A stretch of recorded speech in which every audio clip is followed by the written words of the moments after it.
I am speaking to you from the former office of the captain's chair of the Starship Enterprise. This is former Captain James T. Kirk. Look, So pathetic, so sad. I used to run Space Force, but now I'm the former captain of Space Force. What a joke. Carlos, we've been dying to get your thoughts on Sarah Huckabee Sanders running for governor of Arkansas. I believe her theme is already Suppers is ready, Vittles is on. Supper's ready, Vittles is ready. You got me saying it wrong. Vittles is ready. Supper's ready, Vittles is on. I'm going to head and get me a whole new head of cattle. I got milk. Okay, for those of you that have just tuned in, Carlos Alazraqui is not making fun of Sarah Huckabee Sanders' weight. No. He is making fun of the fact that in the Huckabee's family picture, she looks like she was the last one to the cow teat in the barn because she is actually somewhat less husky than the rest of the original Huckabees. She was lacking the girth that her sibling had. And might I point out that she was one of the two people in the photo that wasn't wearing vertical stripes. So that was a better fashion. A good choice. And Chris, my point is Travis or Sean or what do you call it? Carlos is not doing. Sarah Huckabee Sanders is not the cow. That is the cow that she suckles on for nutrition. I couldn't get to the victuals on the table. My brothers already had at it. That was my point. Okay. Couldn't find it. Okay. Hey. What do you think about funny being back, Carlos? As comedians, we were just saying, oh my God, Joe Biden's comic timing yesterday when Peter Doocy of Fox said, what did you talk to Putin about? And he just said, he sends his best. I was like, oh my God, a president that is actually funny, that's actually trying to be funny, right? Yeah. Perfect. And little Peter Doocy. Yeah, it's wonderful. He's sharp. He's sharp. Got it at 78. Go, Joe. Yeah, it's to have somebody with a sense of humor and sarcasm back. And oh my God, and Jen Psaki. We've had Jen on this show, so we already knew. Just smart, funny. I love the whole thing. By the way, she was offered tips by the star of Scandal. Olivia Pope. Kerry Washington's show. She joked with actress Darcy Stanfield on Twitter after the Scandal star offered some lessons for the White House spokesperson role based on the popular drama. She played Abby Whalen. I watched Scandal a little bit, but she served as press secretary under the fictional President Fitzgerald Grant, played by Tony. Who am I thinking? Tony. Goldwyn. What? Yes, Goldwyn. Right. Okay. So she referenced multiple Scandal plot lines in her tweet telling Psaki, if your boss forgets your name, slap a name tag on, and don't get power hungry and try to get your friend killed. It won't go well. Psaki joked that she's ordering name tags now and writing down, don't put a hit out on anyone on a notepad. And she said, once POTUS gets COVID under control, come visit and bring a can of hairspray.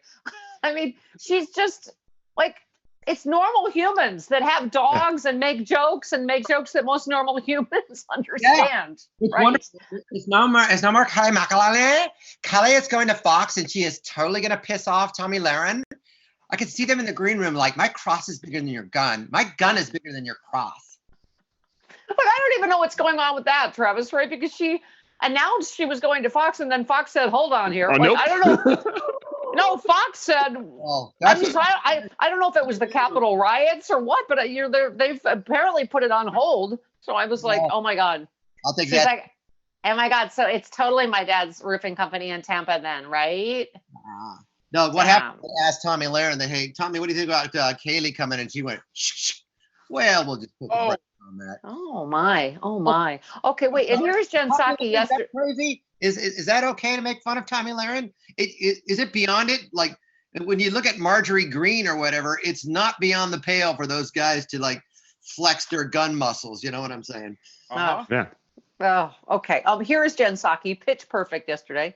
Does the president believe he can attain unity with the 74 million Trump voters while urging his allies in the Senate to hold an impeachment trial after his predecessor has already left office? Well, the president's belief is that he was elected by 81 million Americans, in part because they believed that he was somebody who could help bring the country together, unify the country around addressing the crises that we face. And by the way, 63% approval rating already, Carlos, for Joe Biden, and that I think that he is unifying the country. Huge percentages of people on his side.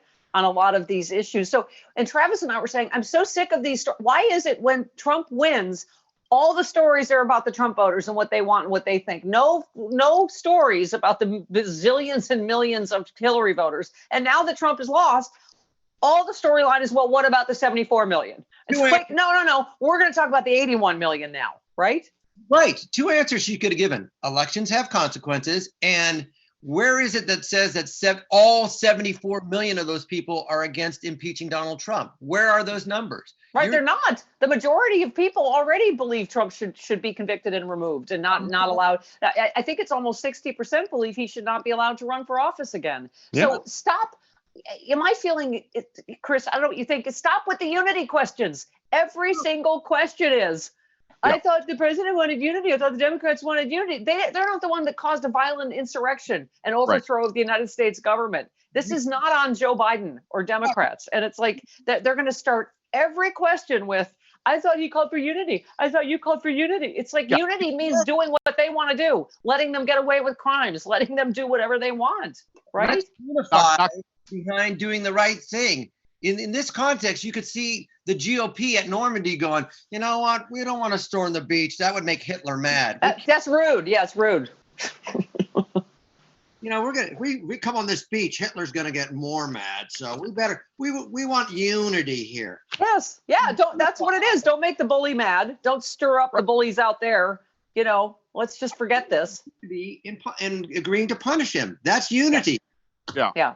And I mean, the right thing. You're going to pour gasoline on a fire by impeaching the president. I am not watching out for the feelings of people who did an armed insurrection at the Capitol. I'm sorry.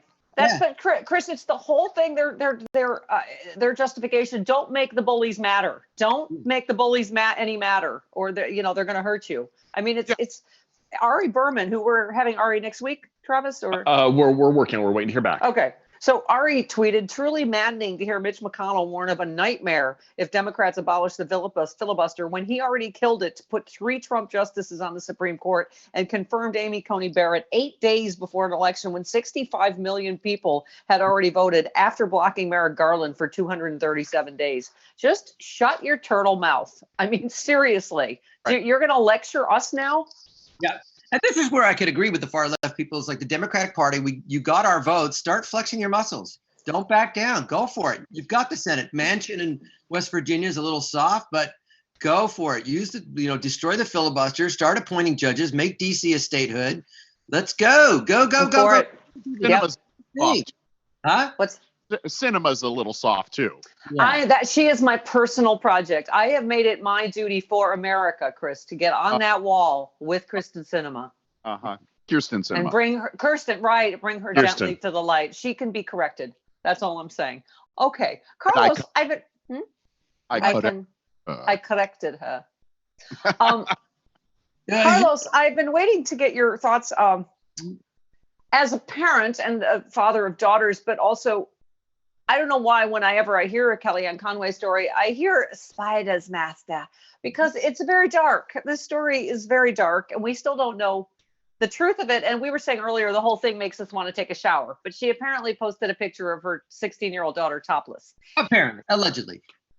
Right. Online drama between Kellyanne Conway and her 16-year-old daughter, Claudia, escalated Monday when social media users began sharing a topless image of Claudia, which Claudia suspected had originally been posted by Kellyanne. Wow. This was on Fleet, something on Twitter that, goes away after a period of time. Claudia Conway posted a series of videos on TikTok saying the picture had indeed been her and saying she assumed it had been posted by her mother. She said, but perhaps something, I'm assuming my mom took a picture of it to use against me one day and then someone hacked her or something. I'm literally at a loss for words. If you see it, report it. Well, then in one video, Claudia said nobody would ever have any photo like that ever. So Kellyanne, you're going to effing jail. The teen also posted a series of messages in Morse code, encouraging her followers to report abuse. George Conway then tweeted a new video of Claudia where his daughter said she was leaving social media for a bit to work on her relationship with her mother. And then she said, please stop sending hate to my family. I'm putting an end to all this. I'm okay. We're okay.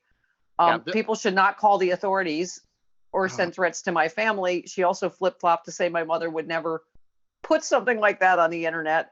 So obviously the police are investigating, Carlos, but you know, she's posted videos that appear to show Kellyanne shouting and cursing at her. She says previously she's been abused physically and verbally. I mean, we all just said we literally just felt like we had to take a shower after this story, but it is in New Jersey, obviously more serious if it's the parent that posts a picture of an underage minor, right? Serious female Oedipal complex going on in that family. He's like, yeah, you know, as a parent, you can do everything super fantastically correct, and maybe your kids don't turn out right, and there's nothing you could do. But in that case, when you hear her swearing at her daughter Claudia, who may or may not be the easiest child to raise, you definitely see a child trying to raise a child. And that's the most dangerous thing you realize when you're a parent. If you don't work on yourself and try to become more adult, then it's children helping children to be children. And that appears scary. We're not parents, any of us here, Carlos. Is it ever appropriate to have a naked picture of your daughter in your, I don't know. When they're infants in the back. iPad time. Just when they're using too much iPad. Hey, you get off that iPad, or you get off that iPad. No, of course it's not. This is just not a threat that I would recognize from, say, my parents. I'm just like, wow. But again, I'm done. You know, I'm wearing my Love Trump's Hate t-shirt. He has just lifted the transgender ban on the military. I'm done. I'm done being lectured by family values conservatives that they're the only ones that have family values, because I don't know what's going on there, but it's really sad and possibly illegal. Yeah, I was going to say, before we made the Kellyanne Conway reference, we always reference her as the GOP with the House and the Senate and all these people opposing impeachment. It does look like a giant cattle call for Renfield. They all want to be servant to their master Trump still, even after he's gone. It's like we've got Dana Gould had a great picture of Christopher Lee. It's like, you got to pound the stake through this guy. Let's go. And this is why I'm opposed. I don't care what side of the aisle you're on. Bill Maher just endlessly irritates me now, but that he had Kellyanne Conway on. He was the first one to have her on to start to rehabilitate her image, and that's before this story, of course, but still, just politically, to give her a platform, like both sides, literally, he's like, oh, well, I know all politicians lie. Are you kidding me? There is nothing that compares to Donald Trump, and then he's talking about, he shouldn't have been taken off Twitter. Oh, cancel culture, because Bill Maher's been canceled. There's a difference. He wasn't inciting violence that has killed literally how many people now, that is fire in a crowded theater. It is not First Amendment. It is not cancel culture to deplatform Donald Trump, right?